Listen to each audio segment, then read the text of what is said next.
एक सेठ से लक्ष्मी जी रूठ गई। जाते हुए बोली, मैं यहां से जा रही हूं, अब मेरी जगह नुकसान आएगा, तैयार रहना, और अगर तुम जाते जाते मुझसे कुछ मांगना चाहते हो तो बोलो। सेठ बहुत समझदार था, बड़ी विनम्रता से बोला, माता नुकसान आ रहा है तो आने दीजिए, बस मुझे आप एक वरदान दीजिए कि मेरे परिवार में हमेशा सुख शांति बनी रहे। लक्ष्मी जी मुस्कुराई, तथास्तु कहा और वहां से चली गई। अब उस सेठ की 4 बहुएं थी। कुछ दिनों बाद सबसे छोटी बहू खिचड़ी बना रही थी। उसने खिचड़ी में नमक डाला और अपने काम में व्यस्त हो गई।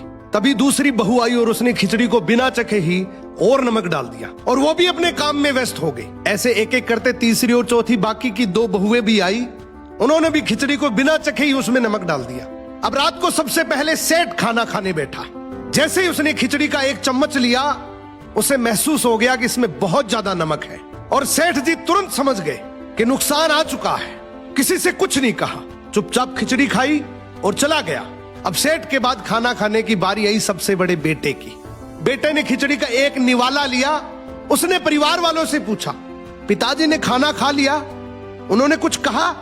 तो बाकी सबने जवाब दिया, हाँ पिताजी ने तो खाना खा लिया, लेकिन किसी से कुछ नहीं कहा। तो बड़े बेटे ने भी चुपचाप खिचड़ी खाई और चला गया। ऐसे ही करके परिवार के बाकी सारे सदस्य एक एक करके आए, अपने से पहले वालों के बारे में पूछा, कुछ नहीं कहा, चुपचाप खिचड़ी खाई और चले गए।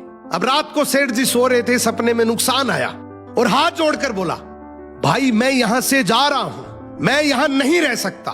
तो सेठ जी ने पूछा, क्यों, क्या हो गया? नुकसान बोला, तुम सबने मिलकर 1 किलो नमक खा लिया, पर मजाल है कोई किसी पर नहीं चिल्लाया, किसी ने गुस्सा नहीं किया, सब शांत रहे। अब जिस परिवार में इतनी सुख शांति हो, आपस में इतना प्यार हो, वहां पर मैं नहीं रह सकता।